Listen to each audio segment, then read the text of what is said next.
Lumber ভার্টিব্রি চেনার উপায় কি? এই যে ট্রান্সভার্স প্রসেস আছে না, ট্রান্সভার্স প্রসেস যেগুলো আছে দেখো, ট্রান্সভার্স প্রসেস হচ্ছে সব থেকে বেশি ইলংগেটেড থাকবে আর কি এই লাম্বার ভার্টিব্রিতে, ঠিক আছে? এটা চেনার উপায় আর কি।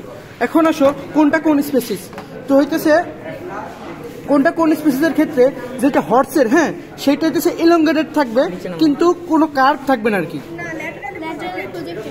প্রজেক্ট কিন্তু কোনো কার্ভ থাকবে না, কিন্তু হর্স এবং অক্সের ক্ষেত্রে হইতেছে, সরি ওই ক্যাটেলের ক্ষেত্রে হইতেছে কার্ভ থাকবে, কি স্লাইটলি কার্ভ ক্রেনিয়াল। এই যে দেখো পিছনের দিকে অল্প একটু কার্ভ আছে আর কি, এখানে একটু কার্ভ আছে। এটা কিসের?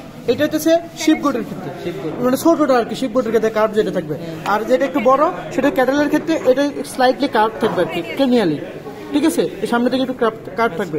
কিন্তু ডগের ক্ষেত্রে হইতেছে এটা দেখো, এই যে এই সাইড থেকে করো, দেখো এইটা হচ্ছে কার্ভ থাকবে, ঠিক আছে? কিন্তু দেখো একটু নিচের দিকে নেমে আসছে আর কি, এ কারণে এটা কার্ভ হচ্ছে ক্রেনিয়ালি অ্যান্ড ভেন্ট্রালি, ঠিক আছে? এটা কিন্তু নর্মালি কিন্তু এই সোজা থাকার কথা ছিল, হ্যাঁ এটা কিন্তু একটু নিচের দিকে নামে আসছে, ঠিক আছে? এ কারণে ক্রেনিয়াল এবং ভেন্ট্রালি কার্ভ থাকবে।